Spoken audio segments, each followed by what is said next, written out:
White House correspondent John Roberts joins us now live on a busy morning from the White House. All right, John, start first, though, with what we know about the Paris climate deal. Breaking news. Shannon, Bill, good morning to you. I ran into a senior administration official, very senior administration official in the halls of the White House just a few minutes ago, who cautions me that the president has not yet made the final decision and is still weighing options. But two sources, aside from that person, have told us that the president is expected to announce as soon as today that the United States will withdraw from the 2015 Paris Climate Accord. You're looking at pictures here from the president's meetings last week in Europe, where he met with G7 leaders. He also met with the 28 member nations, or the other 27 member nations of NATO. We were told by his chief economic advisor, Gary Cohn, that he had been listening very intently to these leaders, to their concerns about the Paris Climate Accord, why it is important to them. He suggested at one point that the president's thinking on this whole issue was evolving. But there are a lot of pressures here at home for the president to pull out, because to adhere strictly to the protocols of the Paris Climate Accord, the president believes would put an undue economic burden on the United States and threaten that we would begin to fall behind countries like China and India in terms of manufacturing and job creation. There are two factions here at the White House. One faction believes that while it's complicated to get out, it would be complicated to stay in, and that the United States needs to withdraw. Then there is another faction that thinks that the United States would be better to stay in the Paris Accord. At this moment, Shannon, it looks like the faction that would have the United States leave the Paris Accord is leading the charge here. Again, we're told no final decision on the part of the president, but we're also told that he is leaning heavily in that direction. You know, we always said during the transition that this is what he's decided, but he could always change his mind. I think that's where we are right now. All right, and he often does. All right, John, thank you for an update on that. Now let's turn to Twitter. The president is very active this morning. What's on his mind? Well, the president is infuriated, first of all, by that photo that was released over the weekend of Kathy Griffin holding a mock severed head of President Trump. The president tweeting out this morning, quote, "Kathy Griffin should be ashamed of herself. My children, especially my 11-year-old son, Barron, are having a hard time with this. Sick!" exclamation point. The president is also taking aim at a request from Democrats on the House Intelligence Committee to postpone indefinitely testimony from Carter Page, who once sat on the Trump Campaign Advisory Committee.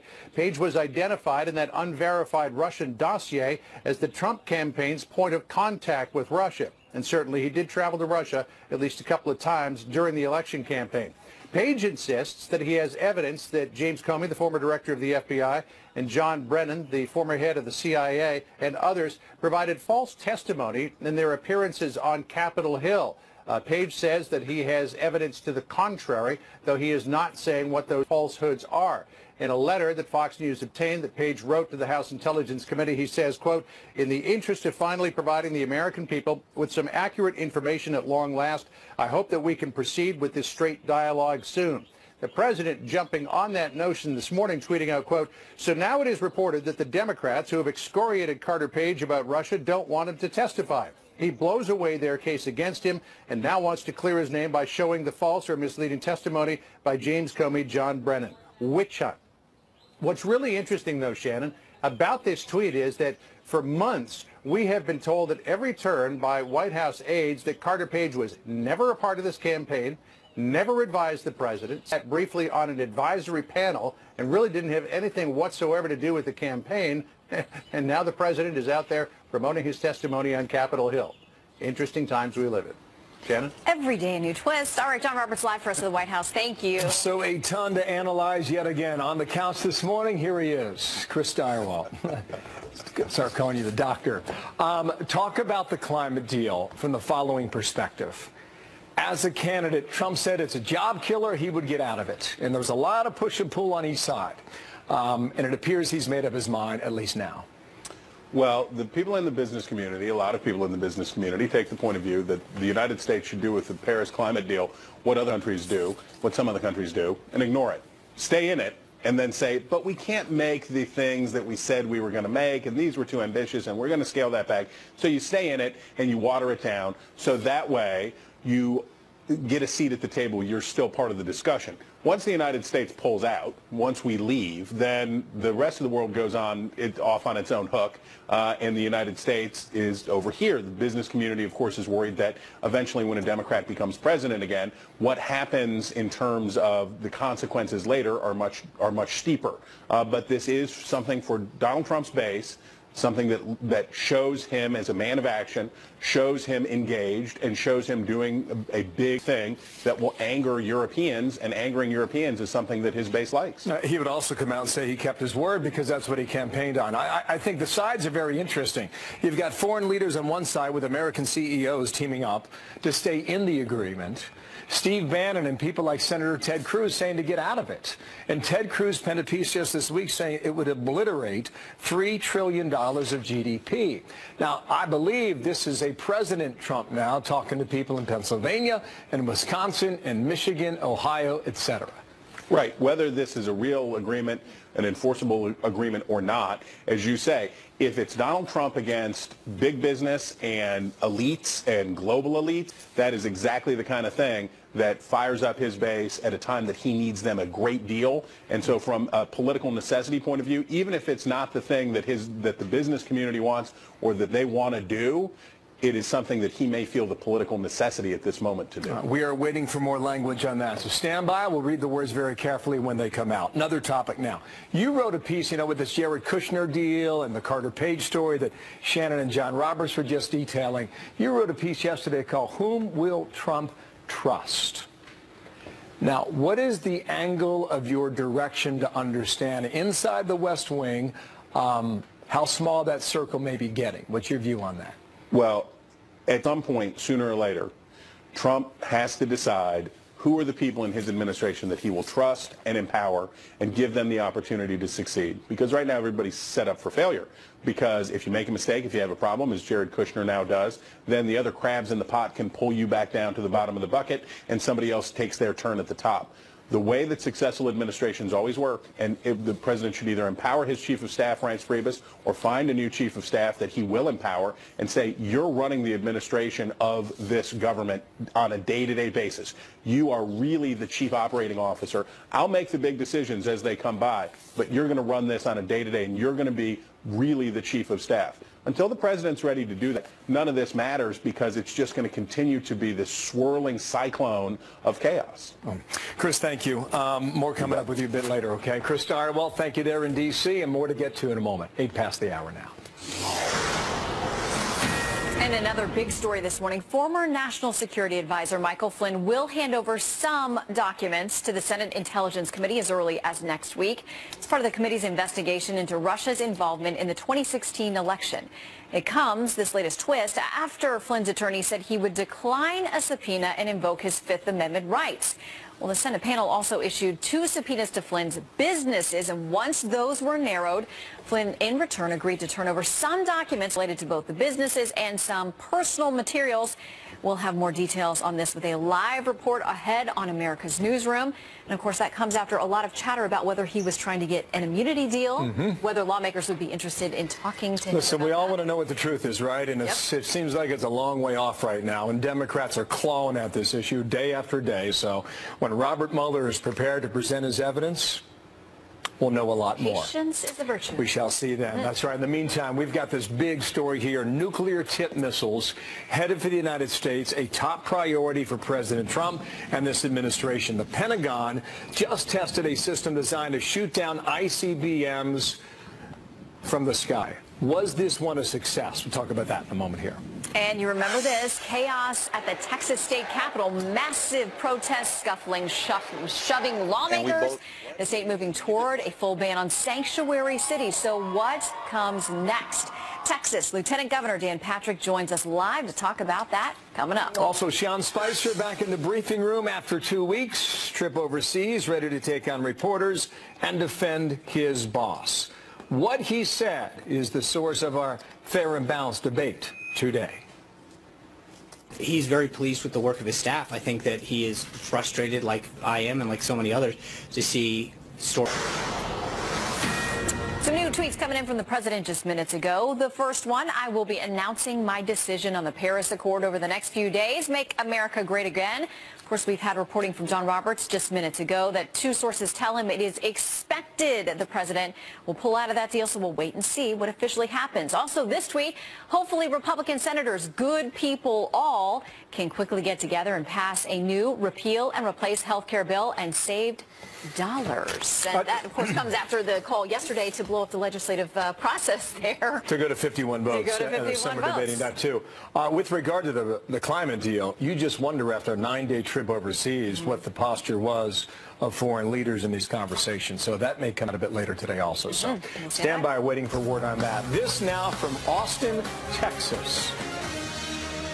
He walked back and told us, I called ICE. And we both, what? What do you mean? You did what? He said, yeah, I called ICE.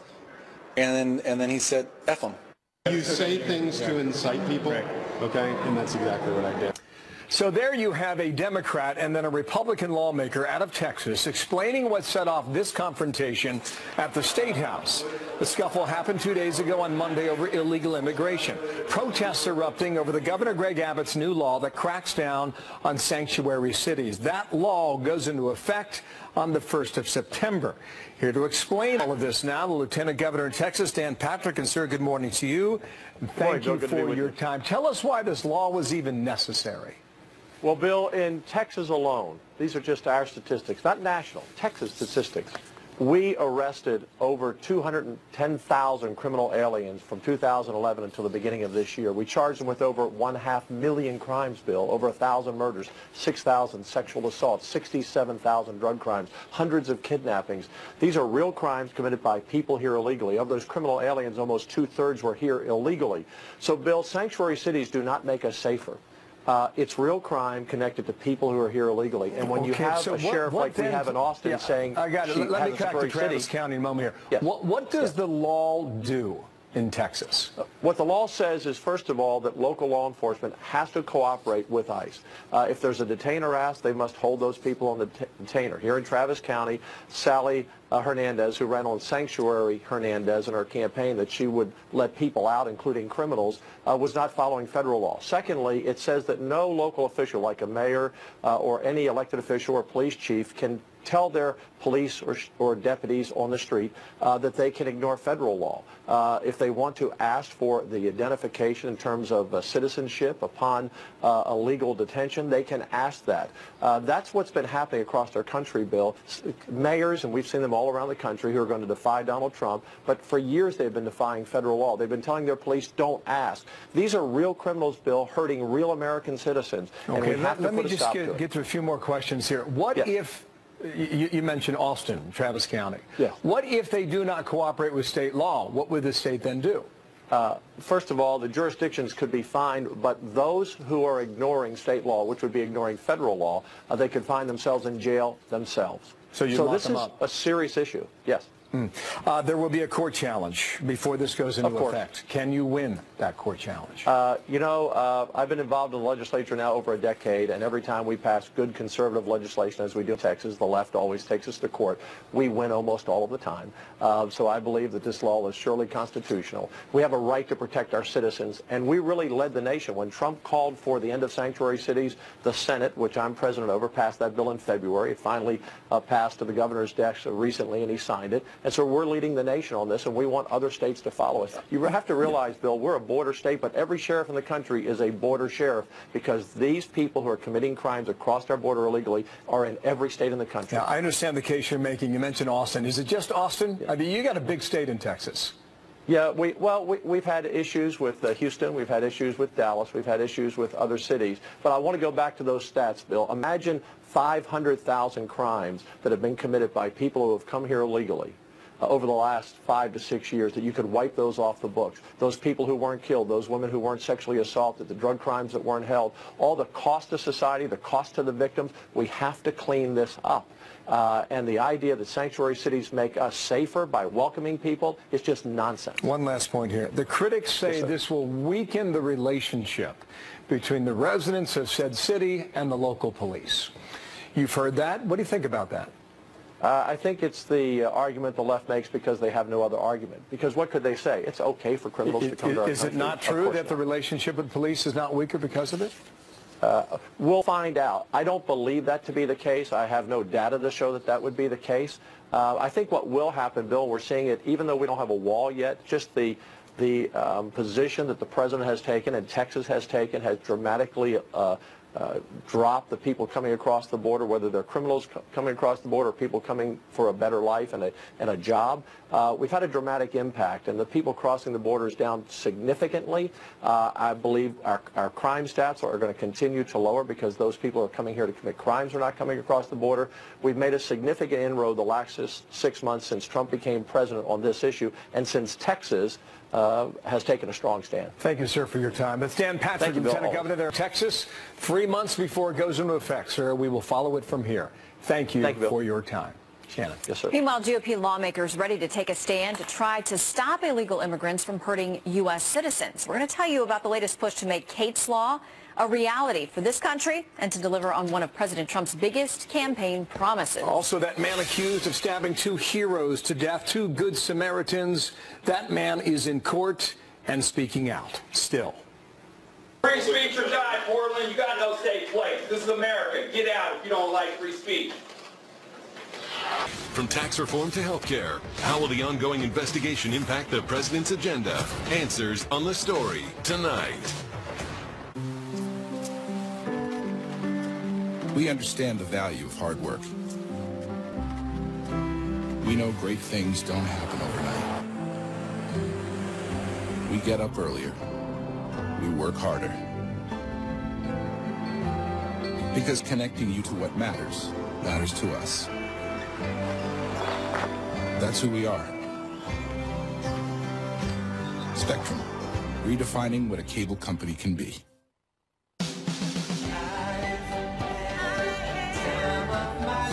Somewhere in the Caribbean, there are 5-star luxury resorts where every day is unscripted, where the warmth of the islands can fill your soul, where martinis are stirred, dance floors are shaken, and your taste buds can travel the world.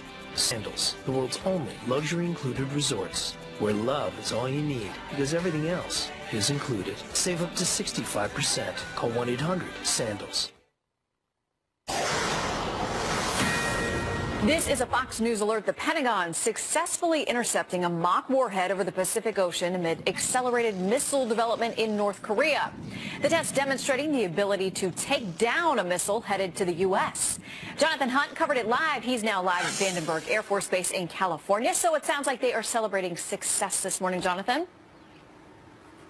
Yeah, I think everybody at the Pentagon very pleased with what happened yesterday, but I think the sound you hear is not exactly celebration, but huge sighs of relief coming from officials at the Missile Defense Agency. As the interceptor missile was launched from Vandenberg here yesterday, there was a huge amount of pressure on the MDA to make sure this was a success. Remember what they were doing, and we showed you this animation yesterday. An ICBM similar to the kind that North Korea is trying to develop was launched by the U.S. out of the Marshall Islands in the Pacific.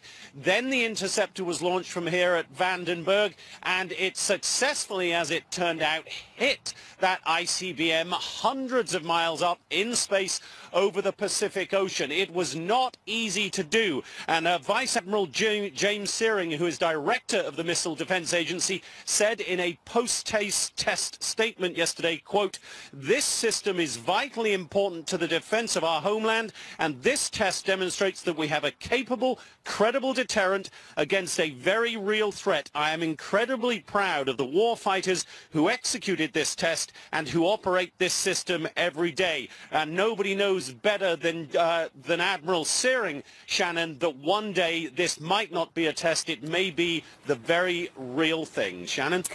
Very true. Better to get it all ironed out now. So do we know if the system is going to be expanded?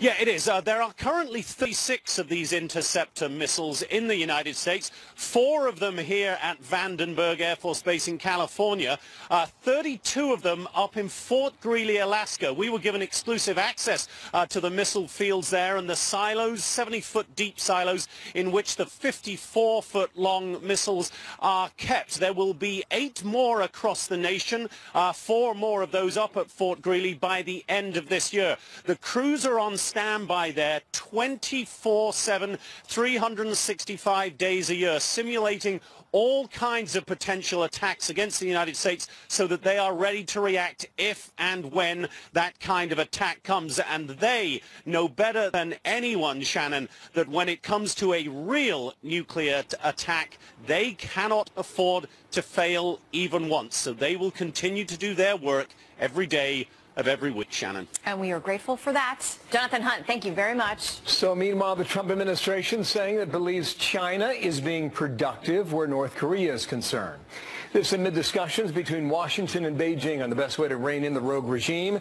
UN Ambassador Nikki Haley saying that China is trying to get Kim Jong-un to stop nuclear and ballistic missile testing when she said this. China is doing back-channel networking with North Korea in a way that's getting them to try and stop the nuclear testing. So we believe that they are being productive. We do think that they're trying to counter what is happening now, and they have the lay of the land. Well, she also says the U.S. and China are talking about stronger sanctions against North Korea in response to the ballistic missile launch just last weekend. Interesting choice of word. Back channel. Exactly. China's back channeling North Korea in the context of all of this now. You think it was subliminal? I don't know, but they are doing it. And I mean, it's good news because China apparently has been resistant to some of the UN actions we wanted to take. So the fact that it sounds like we're working together is a good thing when it comes to North Korea. All right, well, the news is rolling this morning. New details pouring in after terror strikes in the heart of Afghanistan. More than 300 people injured.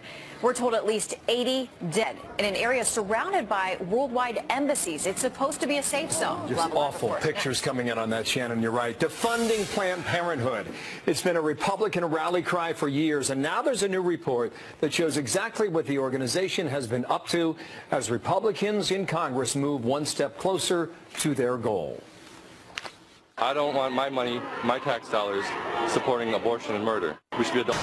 It is 9:31 here in New York now. More now on the 5th day of Ramadan. So far this month has been deadly. More on the devastating bombing attack in Afghanistan. No claim of responsibility. At least 80 are dead. Hundreds are injured. Connor Powell live in Jerusalem, and you know the area well, in Kabul. Tell us about that and whether or not this was an inside job, Connor. Yeah, Bill, this was an intersection where this massive explosion went off that anyone who's been in Kabul for any period of time has gone through it many, many times. It's the main entrance to the so-called green zone where all the embassies, the presidential palace is located. This is really the main area. And it's also the last checkpoint before you get into it. And there's a series of checkpoints getting to this spot where this huge bomb went off that this truck would have had to have gotten through. And Afghan security forces and U.S. commanders are sort of hailing the Afghans for stopping this vehicle before it got into the green zone. But the real question is, how did it get to this point? Well, Afghan security forces are saying that it was a large tanker-like truck that was packed with explosives, such a big blast that left about a 13-foot deep hole in this concrete area, this main road, this main entrance into the green zone. It is a gigantic blast, and it is very unlikely that this vehicle got to that spot without getting through several checkpoints with somebody turning a blind eye. Well, Bill. You have to think this is probably the second most secure place in the country next to the air base at Kabul, north of town. President Trump is reviewing the strategy in Afghanistan. Would more U.S. forces make a difference, Connor? Bill, there's about 8,000 or so U.S. troops there, maybe another 1,000 or so foreign troops helping out, advising and doing counterterrorism operations. The White House is reportedly discussing a plan to send maybe another 5,000. And talking to people who are dealing on this issue and trying to figure out what they would do there, where they would be, the real question is, what are these U.S. troops doing? If they're just there to sort of do some more training at the highest levels with generals and command staffs, it's not going to do much. The people who are pushing for more troops, who tend to be from the Pentagon, are saying they need to be in there training troops at the lowest levels, at the company level, at the battalion level, to be with Afghan troops who are on the front lines fighting. If they're just going to go there and talk to generals, it's not going to do much of a difference. Connor Powell, thank you from the Middle East Bureau. More on that devastating attack coming up when we get more details. Thank you, sir.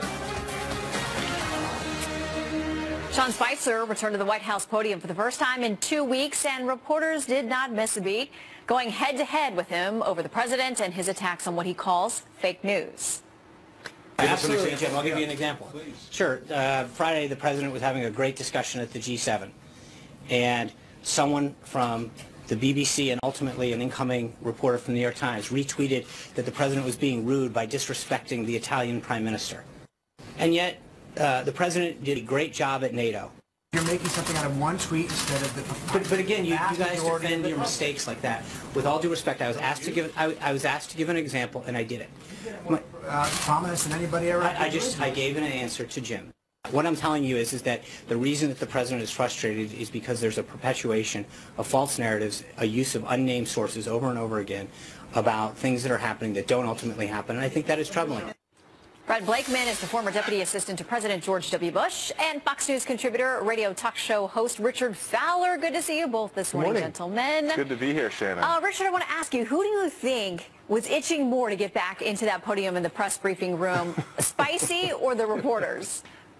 I think the reporters were edging to get in that briefing room. I think Sean Spicer wanted to wear a hard hat and sort of hide here. And here's the thing. Being a press secretary, Shannon, is not easy. We could talk to our colleague, Dana Perino, who talked about the struggles of, one, maintaining trust with the press and also upholding the position of the White House. And doing those things at the same time are very, very, very difficult. And I think what we see here from Sean Spicer is he seems to be more concerned that the president's pushing him to sort of maintain the White House position while diminishing trust with the reporters that cover this president each and every day. Yeah, and Brad, he would say that they've diminished trust with him. I mean, they talk about false narratives, unnamed sources, constant leaks. Spicer said things that never actually happen that you're writing about as if they are. It's clear that they have some complaints of their own. There's no doubt about it, but how do you face a press corps, like you say, who makes accusations, yet they don't tell you who the named sources are? They won't tell you what the background is. They just make these accusations drip by drip by drip. It's very hard for the White House to even answer a question when you don't have the backup for the allegations that are being made by a hostile press corps. So I think it's gone way beyond adversarial. I think they're at war now, but there is no surrender from the White House. If they think that's coming, it's not. And Sean Spicer and his team and the president are going to do their jobs as they see fit, because that's what they're required to do, and the press is just going to have to like it. Well, Richard, where do we go? Where is the line on unnamed sources and leaks? We know it is often critical to breaking big stories and important news that the American people have a right to know. But has the line been crossed here? As you know, we're talking about potential felony charges against people if they're caught leaking some of this information. I mean, we're talking about national security threats and those kinds of things. Can you understand the frustration from the White House on that point?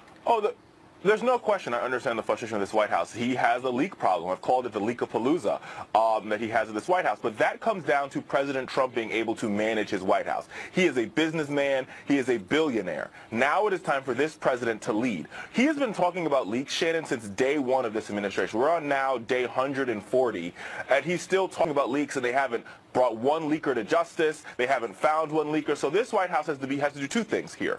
Two tracks. One, they've got to find a way to push their agenda forward. Actually, three tracks. The second thing they've got to do is they've got to deal with the leakers. And the third thing, which seems to be happening now, is the president is probably going to continue to shake up his communications team to help him get in front of it. We saw yesterday the comms director resign. I see more resignations to come, because what's happening here is they're not getting in front of these leaks with providing the real facts of the story. They say fake news, fake news, fake news. Well, they don't say this is a leak and this leak is false. Here are the real facts. And that's problematic for this White House. We know this is one of the main contentions that the president had with the former FBI director James Comey, is because these leaks aren't necessarily all coming from the White House. A lot of them are coming from the intelligence community, and he was mad that there wasn't being more done to investigate those.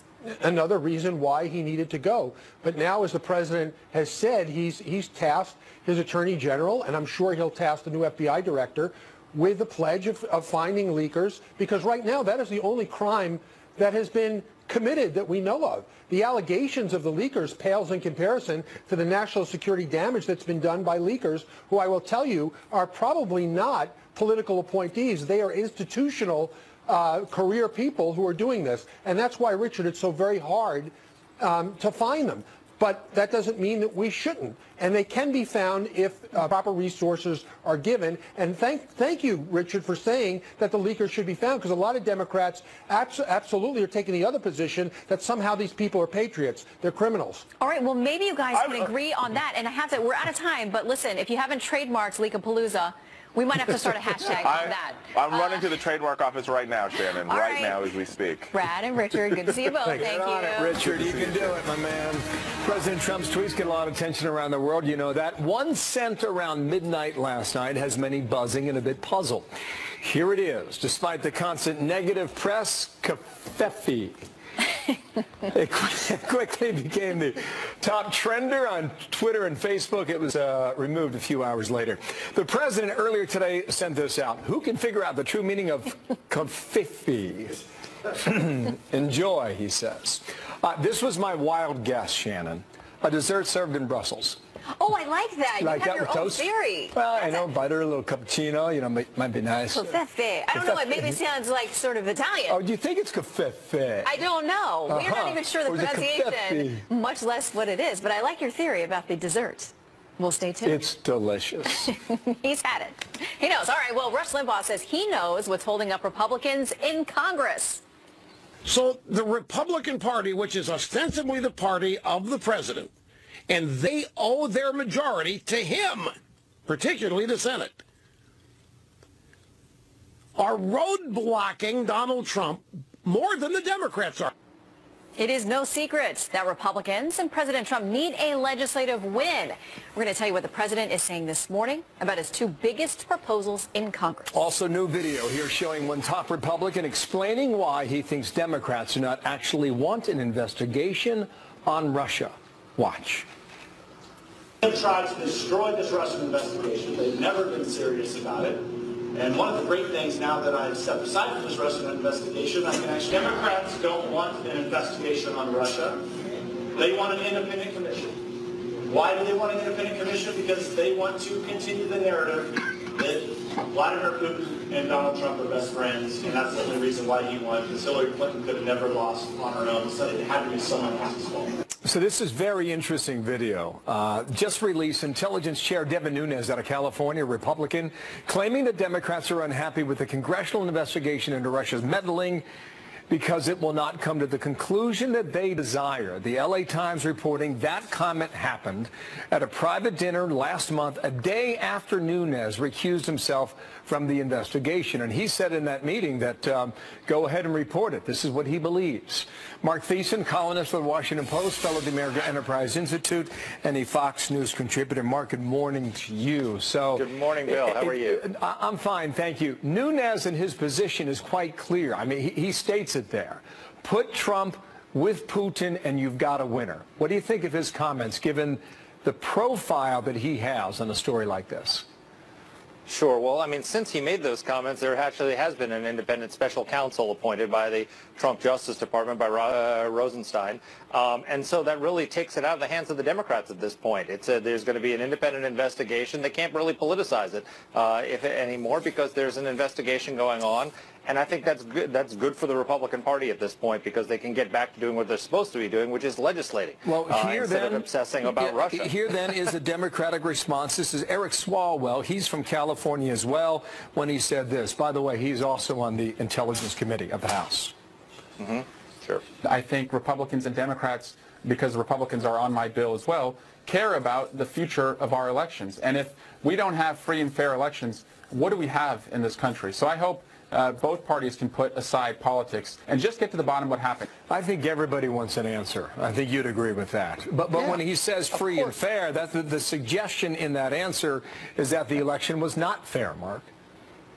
Yes, because Vladimir Putin told Hillary Clinton not to go to Wisconsin and Michigan. That's what happened, right? I mean, come on. This is the problem with the Russia probe, is that the Democrats are trying to use it to delegitimize Trump. We all, Republicans and Democrats, know that Russia tried to interfere in our elections, and we want to get to the bottom of it so that we can ensure that our elections are free and fair and without foreign interference. That should be a bipartisan goal. It's being undermined by the fact that they're constantly trying to use it to delegitimize Donald Trump.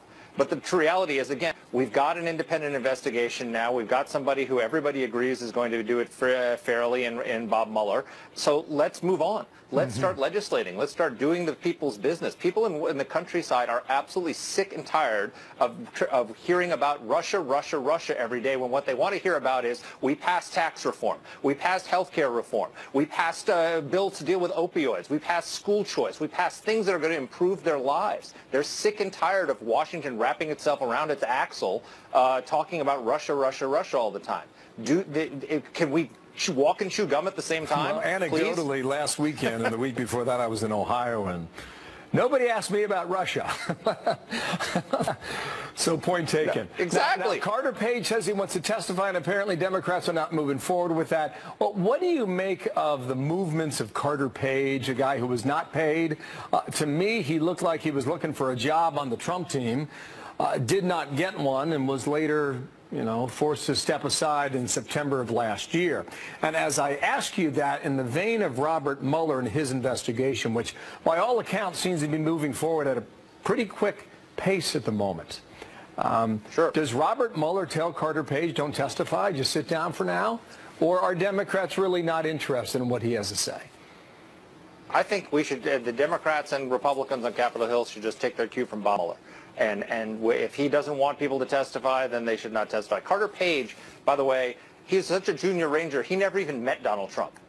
I mean, he's the key linchpin to the Russia conspiracy to coordinate with Vladimir Putin. He never even met with Donald Trump. He was an outside advisor who had no influence and didn't get a job in the administration. So this is a completely peripheral figure, not only to government today, but to the Trump campaign. Why are we expending any energy on Carter Page? Let Bob Mueller do his job. Listen to him. Defer to him. He's an independent guy. Everybody agrees that he's going to come to a purely objective conclusion, and go back to work. There's that. Thank you, Mark. Mark Thiessen there in Washington. All right, take care, Bill. Talk to you real soon. Shannon, what's next? Well, a possible shakeup in the mainstream media. CBS Evening News anchor Scott Pelley could be on his way out. We're going to look at why and what it means to the land. Kathy Griffin apologizing after a photo of her holding the bloody, severed head, a mock-up of the president, drew criticism from just about everyone. Howard Kurtz is the host of Media Buzz and a Fox News media analyst. All right, Howard, I've watched her apologize several times. To me, it does seem genuine. I don't know how she didn't expect this kind of reaction, but what do you make of the fallout now? Well, first of all, what Kathy Griffin did was so beyond the pale, so beyond any standard of human decency that is really hard to fathom. And this isn't a one-line bad joke that she blurted out. I mean, this was premeditated. She participated in a photo shoot, and she's just now getting that people might be offended by it. Even in an era, Shannon, when so many celebrities feel free to make tasteless jokes and otherwise bash Donald Trump, and most of the mainstream media shrugs, this went so far that it is causing a severe backlash. I mean, yeah, when you have Chelsea Clinton, no fan of Donald Trump, tweeting out that it's vile and wrong. It's never funny to joke about killing a president. There were some tweets out there from the U.S. Secret Service that, didn't address it directly, but say, hey, we keep an eye on everybody that we're protecting. So folks wonder whether she may get a phone call or not. The president has tweeted as well, saying this: Kathy Griffin should be ashamed of herself. My children, especially my 11-year-old son, Barron, are having a hard time with this. Sick. What do you think will happen to her professionally, if anything?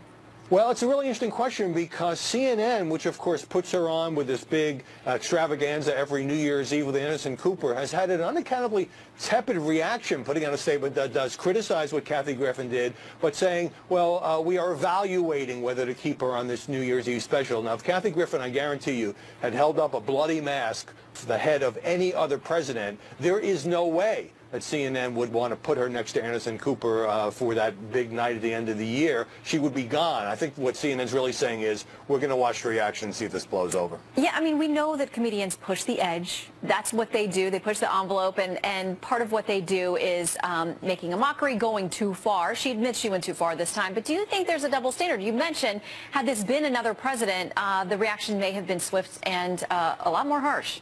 Yeah, no, I give comedians a pretty wide berth. Sometimes they're going to insult people, go too far. I get that. But, you know, again, the idea that she would spend this time in this photo shoot and not think it was going to cause this explosion, I think speaks to a mindset among the Hollywood set that it really is possible to say or do just about anything when it comes to Donald Trump, and you're going to get high fives. In this case, obviously, even Kathy Griffin now realizes what a horrible mistake this was. Yeah, and there's some audio, it appears, during that photo shoot that seems to suggest she knew there was going to be trouble. All right, Howard Kurtz, thank you very much. Good to see you. There we suggest the act was intentional to pose. The apology came after she felt the reaction on behalf of the public. And it was fierce. And as you point out, when you lose Chelsea Clinton, right? Yeah. Right? And I didn't hear an You have apology. gone well over the line. I didn't hear an apology to the president. I heard an apology for doing it. I'm not sure it was directed exactly at him. Well, a lot of reaction on that. A lot of reaction on this, Shannon. The president's about to make news on the Paris Climate Accord. This will be a big deal. Will the U.S. stay or go? We'll find out soon. A big decision expected from the White House. Fox News confirming President Trump is expected to drop out of the Paris Climate Agreement. A senior administration official warning, though, the president is weighing his options, has not yet made a final decision. The president tweeting just a short time ago that a decision will be made in the next few days. But first, the Russia investigation gains steam on Capitol Hill. Former National Security Advisor Mike Flynn agrees to turn over some documents to the Senate Intelligence Committee following 3 subpoenas. Welcome to a busy brand new hour of America's Newsroom. I'm Shannon Bream. And I'm Bill Hemmer. Good morning at home. Shannon, good morning to you. General Flynn now planning to hand over the business documents and other personal material starting next week. Congressional investigators also setting their sights on President Trump's personal attorney. So Chief Intelligence Correspondent Catherine Herridge all over this now. And Catherine, good morning to you. Where are we today? What have we learned? Well, thank you, Bill, and good morning. A source close to Flynn says he will be providing records under subpoena to the Senate Intelligence Committee, adding that the committee has recently narrowed its request for Flynn's personal records, and he's now able to accommodate the committee request without sacrificing his Fifth Amendment protections. There are also subpoenas for Flynn's business records, which the source said do not have the same protections as personal documents. The source close to Flynn emphasized that the former National Security Advisor has wanted to cooperate with Congress and is grateful the committee narrowed the scope of its request for information. We're hearing about this now because Flynn's team faced a Tuesday deadline to indicate their intentions and now face a June 6th deadline to begin sharing those records, Bill. Catherine, the president's personal attorney is now involved. Who is he, and what's the question there? Well, a longtime personal attorney for President Trump confirms to Fox News that congressional investigators are requesting information and his testimony as part of the probe into the Russian interference in the 2016 election and whether there was collusion between Moscow and Trump officials. Michael Cohen told Fox News that the requests are coming from both the Senate and House committees. We're working to confirm a report that Cohen has declined to cooperate for now because he considers the requests overly broad. Meantime, the testimony of Carter Page, an informal foreign policy advisor to the Trump team, has been postponed indefinitely from its scheduled date of June 7th. Page, who is at the center of the anti-Trump dossier, continues to deny he was Moscow's point of contact. In this letter to the House Intelligence Committee, Page writes, "The urgency of delivering truthful facts really does matter, and this exigent necessity has only seemed to grow in recent days."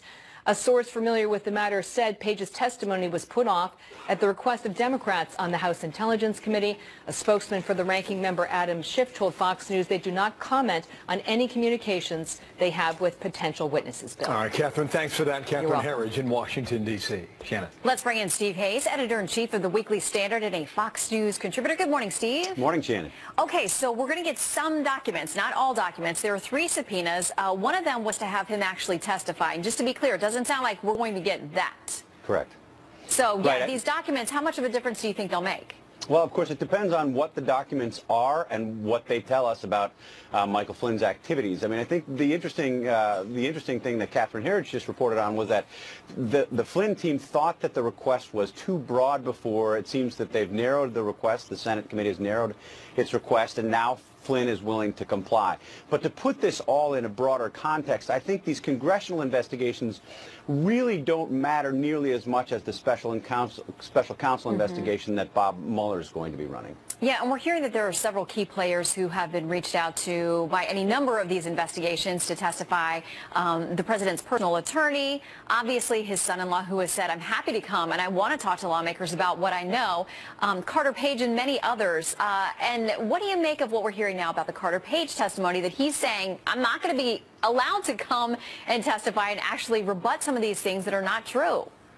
Yeah, well, it's interesting. If the reporting is accurate that it's the committee Democrats who don't want to hear him, certainly at some point it won't be defensible for the committee to just say we don't talk about witnesses. They'll need to provide an explanation as to why he's been disinvited, if he in fact has been disinvited.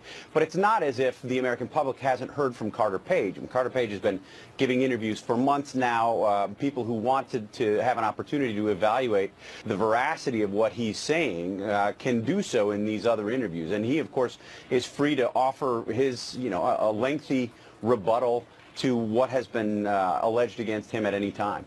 And again, patience is urged in all of these cases. The Senate saying, like, we're not in any hurry, we're going to take our time. And we know a special counsel, that could take years. I mean, essentially, it could last for an entire term of this president. Meanwhile, I want to turn to another issue here facing the president, the fact that he needs some big legislative wins. And Rush Limbaugh is saying that it's actually the GOP, because they control the House and the Senate. They're the ones who are throwing up the roadblocks to things he wants to get done. Here's a little bit of what Rush had to say yesterday. The Republican Party, which is ostensibly the party of the president, and they owe their majority to him, particularly the Senate, are roadblocking Donald Trump more than the Democrats are, because the Democrats cannot. The Democrats don't have the votes in the House to stop Trump. The Democrats don't have the votes in the Senate to stop Trump, although there is the 60-vote cloture requirement. It's not the Democrats standing up and saying, we are not going to help. We're going to stand in the way of any foolish tax cut you propose. It's the Republicans standing up and saying, I just don't see how we're going. There's no room here. All right, so for example, let's talk about the House on health care. It was a nail-biter trying to get that thing passed in all the last-minute negotiations. Over in the Senate, they're taking their time and essentially saying, like, yeah, we're not picking up that House thing. We're doing our own thing. And there are a lot of concerns about whether the GOP will be able to coalesce to 51 on a lot of those hot points, too. Yeah, the party has got some internal things to work out.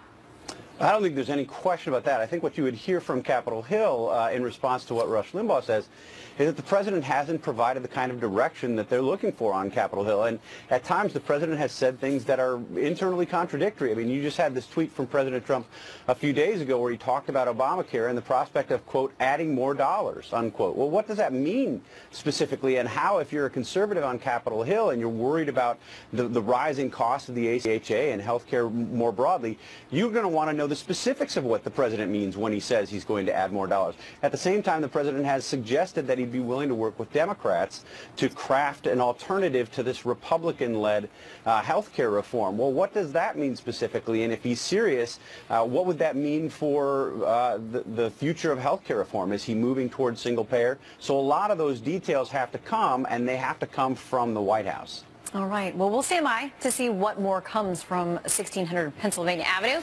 Steve Hayes, always good to see you. Thank you. You know, you get a sense that if this continues along this same path, that this is going to be the story out of Washington, D.C.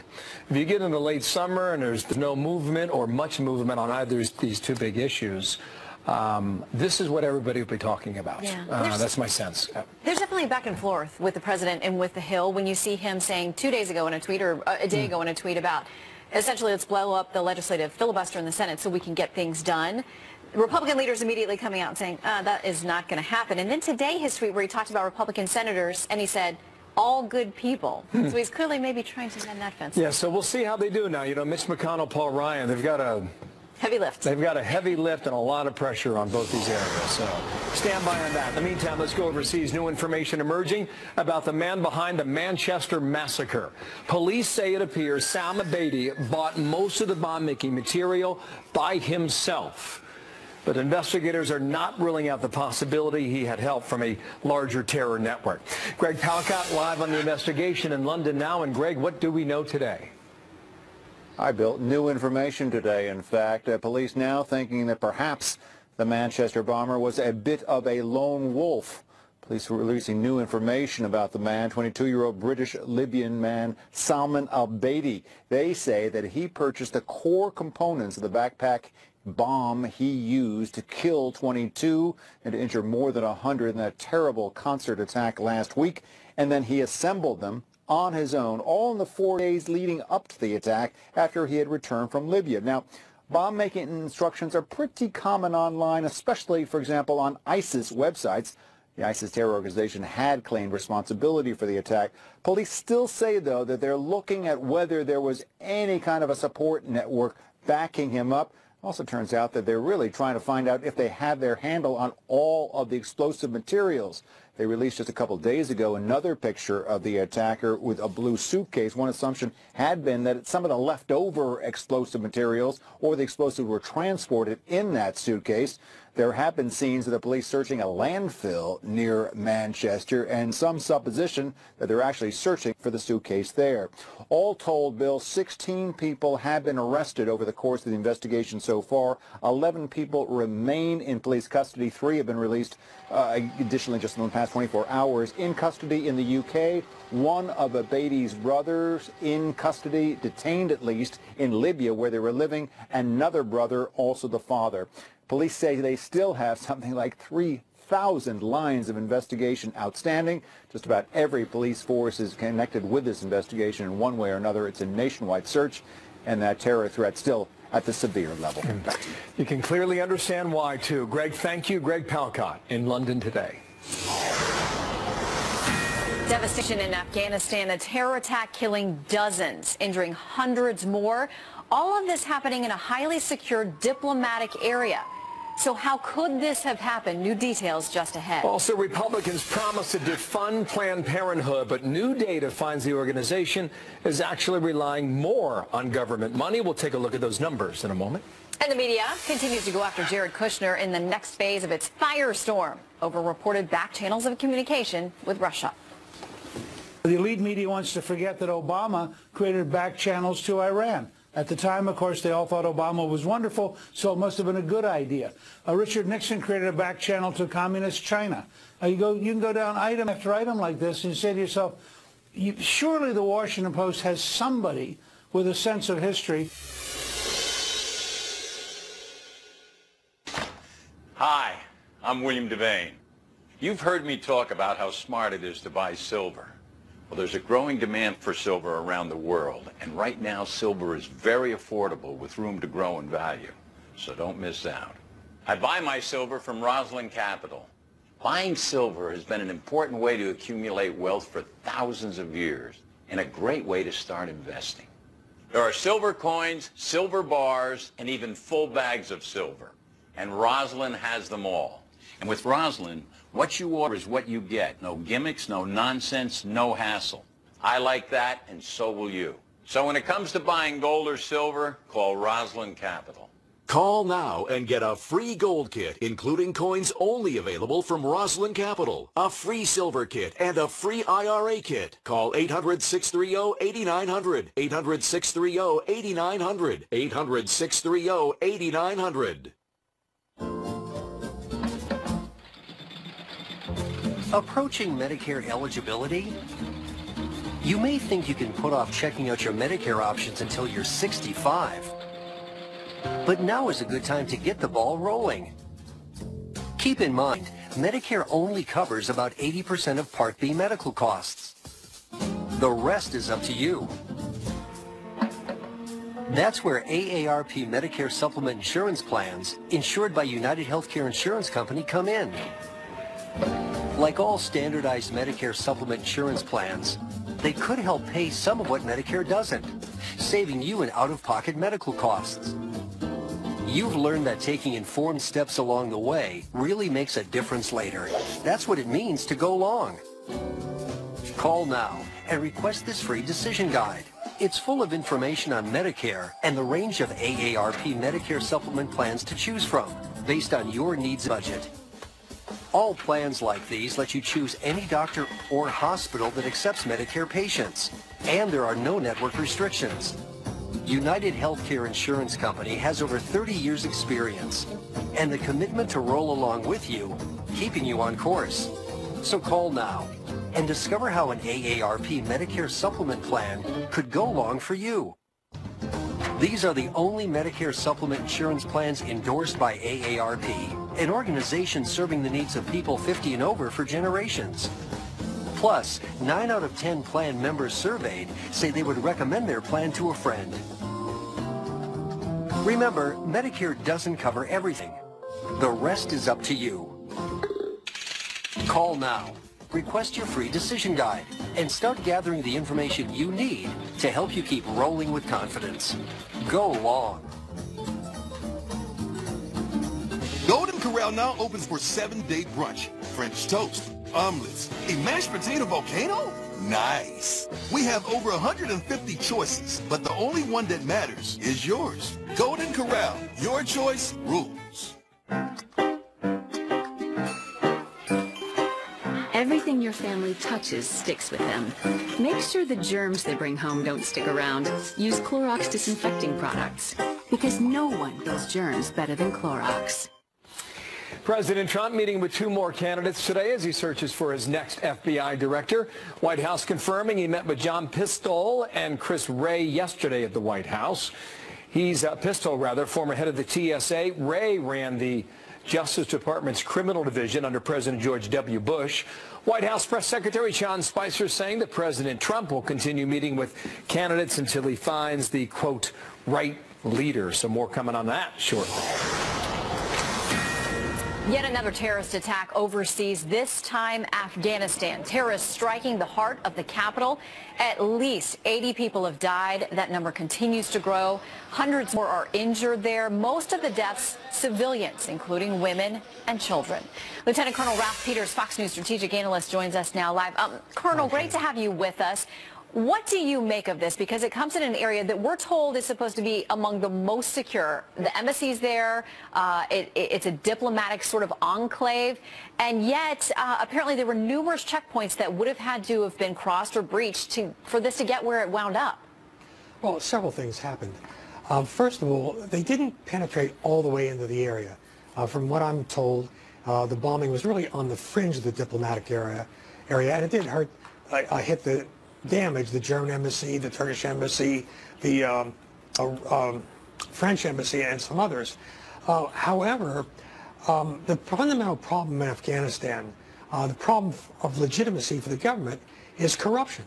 And so clearly, as you pointed out, Shannon, there had to be complicity at some level.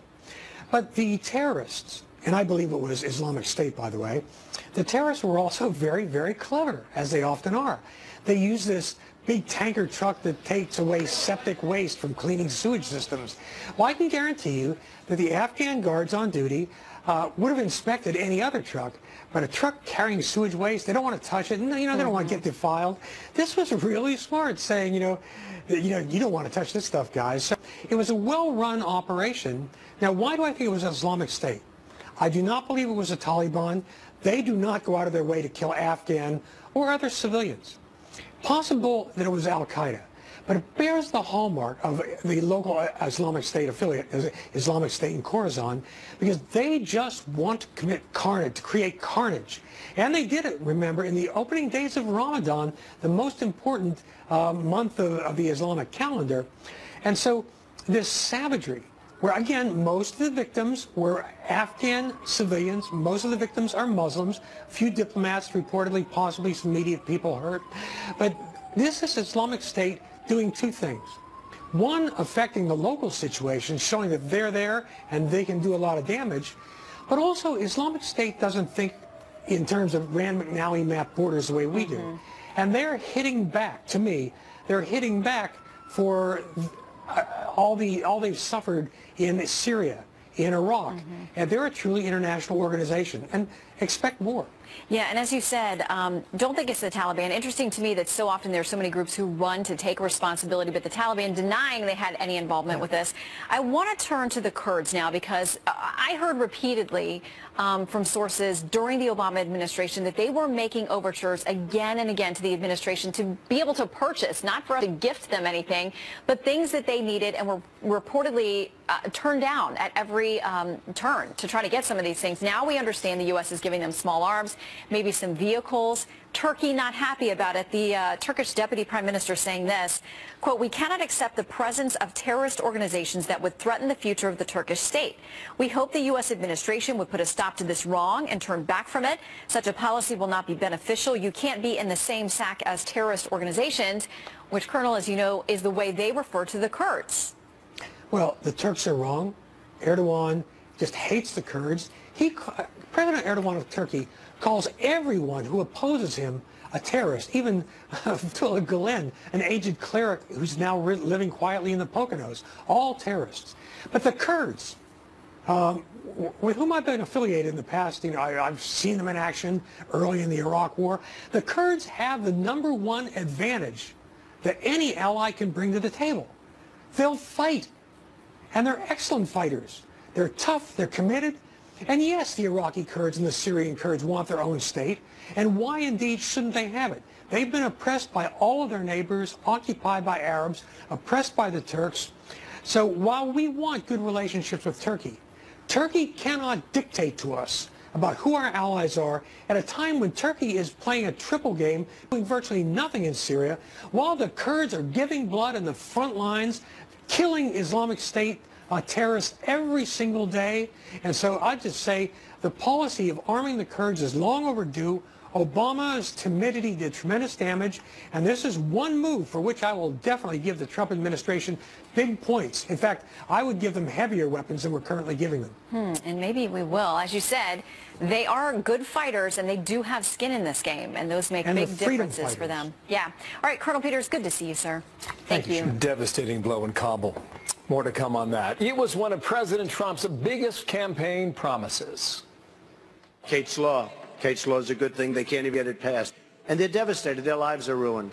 So now a Republican bill could breathe new life into the possibility of this law while cracking down on illegal immigrants committing crimes. We have a live report on that moments away. Plus, an Uber driver ends up needing a lift after running into that. Check it out. There were no barricades up. It was the sinkhole hadn't been reported yet. And like I said, it was just water flowing across the road. And he didn't